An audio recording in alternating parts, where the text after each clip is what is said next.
Sekarang ni kalau ramai yang fokus yang kerja sepenuh masa dapat, dan ada yang dibayar sedikit allowance oleh parti di peringkat masing-masing, dan ada orang yang support dia tidak terdekat dengan kerajaan, menyebabkan dia boleh bekerja dengan sepenuh masa.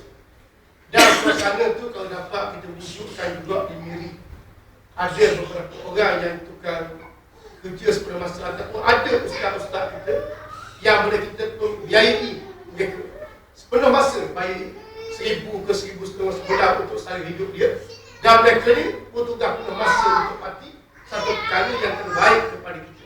Tetapi setakat mana kemampuan kita di peringkat Miri nak melahirkan seorang tenaga yang boleh bekerja sepenuh masa dari sudut kemampuan dia, ilmu dia, kepakaran dia, dan juga keuangan dia, setakat mana kita kena tengok ada ke tidak di kalangan kita.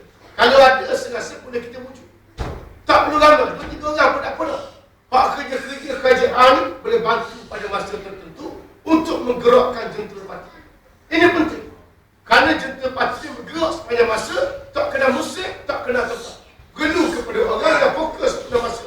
Dan antara perkara itu yang sangat penting yang duduk adik Semenanjung sekarang.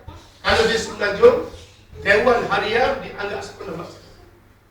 Dewan Harian, Dewan Harian Pusat, Dewan Harian Muslimat, Dewan Harian Pemuda, Dewan Harian Pembesar. Dewan Harian ni dianggap orang yang boleh ongkol sepanjang masa, kerana dianggap orang sepenuh masa dengan parti. Sama ada perkara ni boleh kita wujud di Miri ataupun tidak, saudara-saudara boleh ukur sendiri di mana kekuatan yang ada kepada saudara. Kalau tak boleh wujud macam ni, kita buatlah bagi masa. Mungkin orang yang kerja waktu siang, orang yang kerja pagi malam, ada masa yang kita buat peraturan kepada pemimpin kita di Miri. Ataupun dia pakai pemain impor, panggil hak Semenanjung sepanjang masa. Minggu ni orang ni, minggu depan orang lain, bulan depan orang ni, bulan depan orang lain. Setakat mana kemampuan yang boleh kita buat untuk mengurus dan mentadbir parti dan perjalanan dan buat pengisian di Miri untuk masa yang akan datang. Ada pun secara detail, saya rasa masyarakat di Miri boleh fikir sendiri lagu mana nak buat. Adakah boleh buat macam Semenanjung, ada pekerja sepenuh masa yang kebajikan mereka dijaga oleh parti, masalah mereka diambil oleh parti, dan kerja dengan sebaik mungkin, insyaAllah. Wallahualam.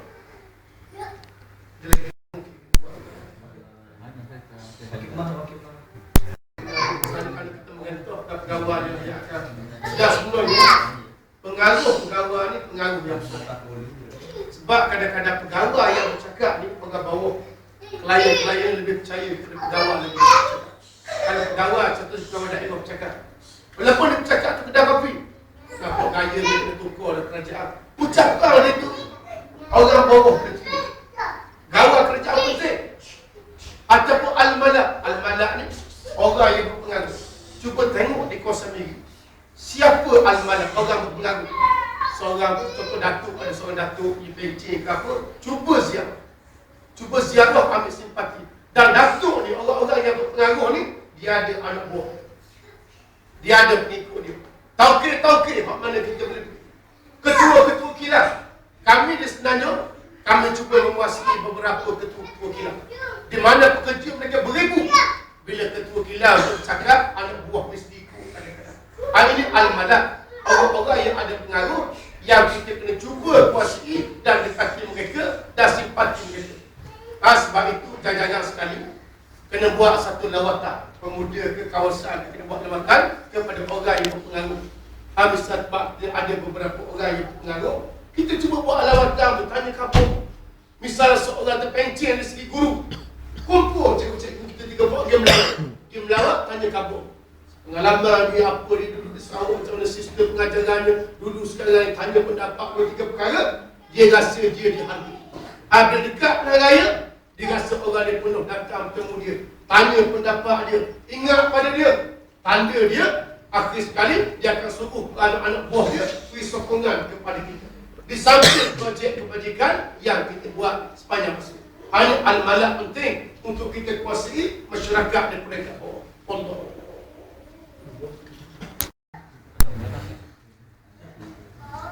Kita berjalan mana-mana, bukan satu benda yang pelik. bagi masyarakat tengok pah ni. Syiar tu penting, Pak berani letak cermin depan, letak cermin belakang. Pak berani. Bendera kena ada. Kalau hak berani, kalau ubah tanduh dia sendiri, panjang letak atas pokok kayu. Dia akan nampak bendera pah tu ada. Pah tu wujud. Wujudkan berkah-berkah kita. Setiap cawangan kena ada markah. Letak bendera naik signboard dia akan nampak. Ada parti Islam Malaysia. Bahan-bahan pun kena ambil. CD-CD ikut tiada. Ambil kalau boleh. Ambil CD-CD ucapan di Parlimen di Persenayan. Ucapan Datuk Seri Anwar, ucapan siapa-siapa dia. Bawa ke sini. Cetok. Cetok tu bukan mahal. RM1 je serasa sikit. Kalau kita boleh buat, saya bawa kepada orang. Sekarang ni, semua kereta ada CD dah. Setiap rumah ada CD. Astro semua ada 10 sekali. Bagi kepada masyarakat. Kerana orang-orang tertentu, dia tak hati program kita. Tapi dia tengok secara senyap. Dan mereka dia sign award. Undi secara senyap, protes oleh kerajaan. Ini penting. Dan antara suatu kejayaan Imam Khomeini. Saya nak cerita kejayaan Imam Khomeini menumbangkan kerajaan Shah Iran. Masa tu Imam Khomeini dibuang negara, buang ke Perancis. Buang ke negara lain. Tapi kaset Imam Khomeini masuk ke Iran. Kaset tu dicetak, dibagi kepada rakyat Iran berpuluh-puluh tahun. Bila mari satu masa, rakyat Iran bangkit menentang kerajaan Shah Iran dan menaikkan kerajaan Republik Islam Iran selepas itu. Ini penting media masa. Dan hasil kajian yang dibuat di sebenarnya, sudah 60% orang Melayu tak percaya media masa yang ada sekarang. Mereka mulai mencari satu media alternatif. Sebab tu kalau kita boleh sampurkan benda ni yang tak berlaku mahal harga. Kalau RM100, dah boleh RM100. 100 sasaran.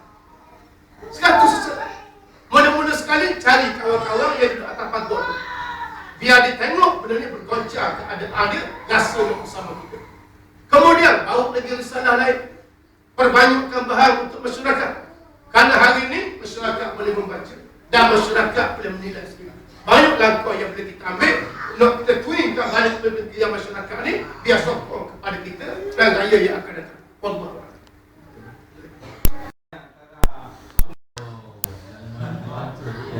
Soalan ni hebat tu, sejak sama Abu Talib ni. Abu Talib tu bapa saudara Nabi. Dia tidak Islam tapi dia membantu Islam. Dia tidak Islam dan dia membantu Islam.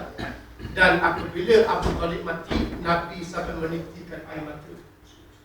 Nabi mula-mula sekali Siti Khadijah wafat, Nabi menangis.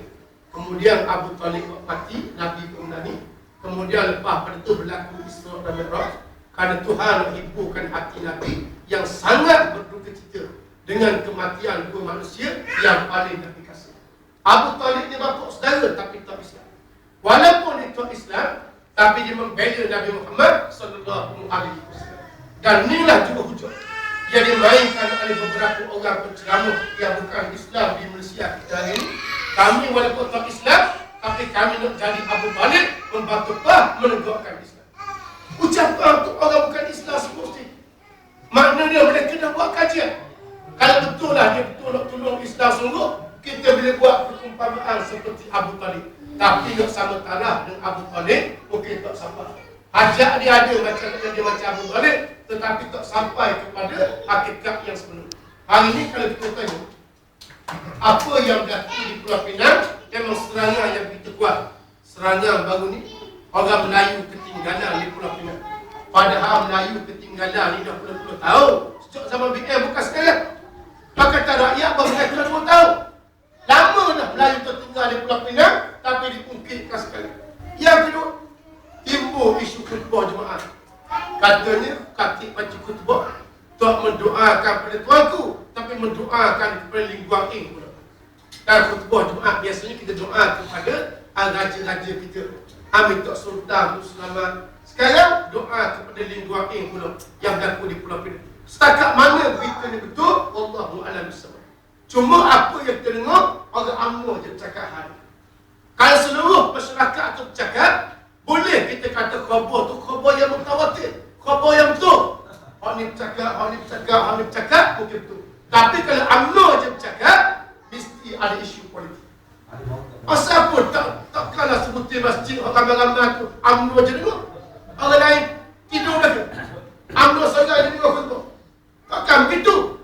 Ada apa yang saya dapat maklumat, cerita daripada UMNO ni, malah rakyat suka jadi kedai kopi. Rakyat anggap satu benda yang sudah ketelan